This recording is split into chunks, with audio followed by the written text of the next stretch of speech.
Welcome to another episode of Spotlight on Scholarship. Today we have Dr. Summers and Dr. Huff joining us from the Physical Therapy Department here at Oklahoma City University. So to begin, tell us a little bit about yourselves and what you teach here at OCU. So I've been a physical therapist for about 10 years or so. I started teaching here last summer, so haven't been here for a very long time, but I've really enjoyed it. It's been great. I'm also a musician, and I've been married to my wife for also about 10 years or so now. Mostly what I do here is trying to help students connect what they learned in their basic sciences in undergrad with what they have to do to treat human beings. In addition to that, I also teach what we call intervention for the musculoskeletal system. So you hurt your shoulder, I teach them how to treat that and try to improve it. So I have been here since 2020. I'm in my 5th year with OCU, and prior to this I've spent several years working with tribal healthcare. And while I was in tribal healthcare, I saw quite a bit of complex cases looking at orthopedics, like muscles, bones, joints, but looking at the complex interaction between that and then several disease processes. Being out there, I learned quite a bit about human interaction, about behavioral and lifestyle change, and a lot of the classes I teach in this program relate to communication, examination, recognizing when things are complex for our patients, as well as how to treat it from a more holistic standpoint. So tell us a little bit about how you're actively engaging with your scholarship beyond the classroom. So a lot of my scholarship outside of here focuses more on how our students become clinicians and how they then interact within their jobs itself. So I like to think, I'm focused a lot on clinician burnout right now, student burnout, and how we can do things to try to mitigate that the best we can. So a lot of what I'm doing to try to connect that to teaching is helping our students get through some of that the best we can, because school is hard. So there's a lot of focus on the struggle and trying to make it as productive as possible, which I like to call either productive struggling or productive suffering, depending on how salty I feel that day.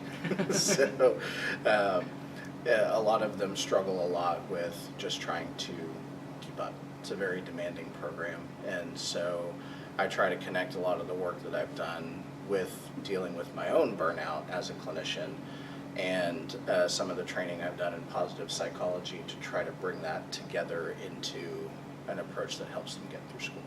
So a lot of what I do is similar to what Dr. Summers does. Mine has a slightly different approach where I'm looking a lot more at how we integrate our thought processes into test taking, looking at building student success, and then trying to determine if receiving care while in the program itself actually develops empathy, and if it changes a student's perception of what they could be or how the program is impacting them throughout their 2.5 years with us. Now tell me a little bit about how you take your scholarship and bring it into the OCU classroom. So right now, I'm working on putting together a tool that students and clinicians, both current and future, can use to help evaluate the things that are important to them in a workplace, both here at school when their vocation is school, and then when they go on to work with humans after that. It involves them rating and ranking different domains, like how valued they feel, how much of an impact they feel like they're making, even their compensation. It lets them look at it in an objective way and either ask for change or try to do something different if they need to, if something's not working for them. It also helps foster some appreciation for what they're doing as well, where they can see things are going really well here. And I really enjoy what I'm doing because of this thing. And it gives them opportunities to work on the things that they're struggling with. So I hope to eventually bring that to the classroom in a more meaningful way than on paper right now. We're getting there.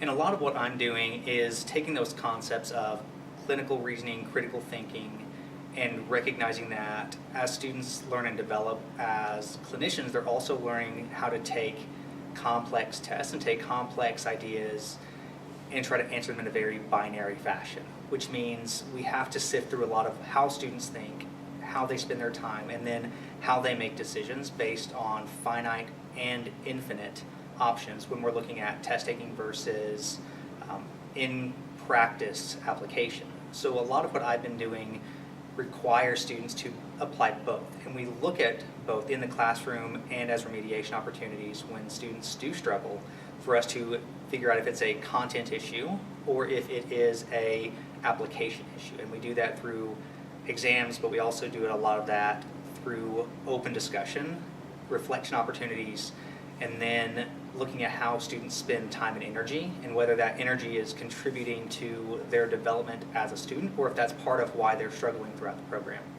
So your students tell me that you love playing with technology in the classroom. Tell us how you integrate advanced technology. I'm primarily a creator at heart. I love making things. I love learning new skills, new things, trying new hobbies, things like that. And one of the hobbies I picked up over the years is 3D design and 3D printing. And one of the things that I noticed really quickly, both as a student myself when I was a PT student and teaching PT students now, is we're all very kinesthetic. It's very difficult for a room full of PTs to sit still, and especially when they're trying to learn. A lot of us get up, move, handle things, work on our partners, things like that. And so one of the things I wanted to do was try to integrate 3D printing with instruction and giving them models. And when you go look for pre-made models, they're kind of scarce and hard to find. So if you have the skills to design and make your own, then that process becomes really quick and easy to iterate, try new things, hand it to a student and say, play with this. Does this make sense? Do you like it? Are you going to break it? You know, things like that. They've really enjoyed it, and some of the subjects that I've had the hardest time conveying over the years have become much easier whenever I can put it into a physical thing that they can handle and hand it to them and say, let's work through it. So this is a shoulder. We've got a shoulder blade here, and we have an arm bone. And all of these elastic straps are muscles. And you can see how each of the muscles move and where they connect and what their job is as the shoulder moves in its socket. And students can pick this up and play with it from different angles, get a sense of what happens if they dislocate a shoulder, and see how everything reacts in real time with actual muscles holding that joint and socket. This one was actually my favorite one. This is a real MRI scan that was then translated into the code that we use to actually print these things.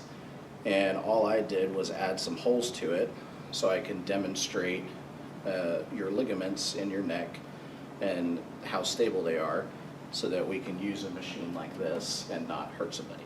So we're interviewing you both today because you love to collaborate.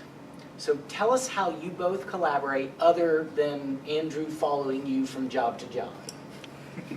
So interestingly enough, a lot of our collaboration has come from years of one, being near each other and around each other, and what that's led to is a lot of recognition of both of our strengths and both of our opportunities. And a lot of the ways we collaborate right now is in the classroom, but it's also outside the classroom in developing learning opportunities for students, how we communicate, how we think about different concepts, and really developing new tools to help students develop and grow.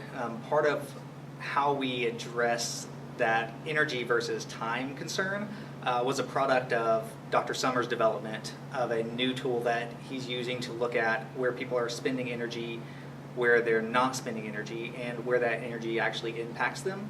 And so part of our collaboration has been bringing that to students more regularly. It's also been co-presenting at social events and developing different ways of measuring whether or not it's effective, both in and out of the classroom.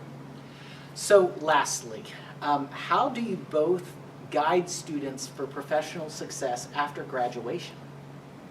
One of the things that I really hope to instill in students is critical thinking skills in general, and especially when it comes to being a clinician and at its core being a scientist.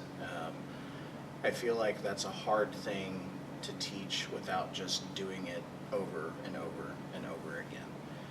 And I hope that with their time here and practicing those higher level skills, the higher level decision making, analyzing, critiquing the work of other therapists as well. I'll put my old plans that I've written over the years up there for them to deconstruct and say, what would you do different? I hope that, one, they get good at that for their future patients, and two, they remember that science at its core is not always about finding the right answer. It's about trying to get as close as you can and finding as many reasonable explanations as possible while ruling out explanations that don't make sense. And sometimes that results in multiple right answers and a lot of things that don't make sense anymore. So, and recognizing there's gray area. I think, especially in science education, we've gotten away from recognizing that there's ambiguity, and accepting that, and our students being comfortable with that prepares them for life as a clinician when it's nothing but ambiguity, and making decisions with as much confidence and speed and skill as you can. And that's actually where I spend a lot of my time with students, is living in that ambiguity. Most of my classes have semi-correct answers, but not all have very concrete correct answers. And usually we live by the mantra of it depends in most of my courses, because the questions are looking for concrete answers, but we have to apply new data and new information first to figure out what those answers could be. So most of, honestly, how I go about it is trying to help them see the complexity of working with humans, being right enough to move forward with a plan of care, and then being able to change their minds based on new data coming in. Ultimately, that's what I found to be the most successful for a lot of our graduates and people going into the clinical world. Well, thanks for chatting with us today and letting us know a little bit more about your scholarship and what you do in the classroom here at OCU. I think the world of both of you as educators, and I'm proud to be a colleague of yours.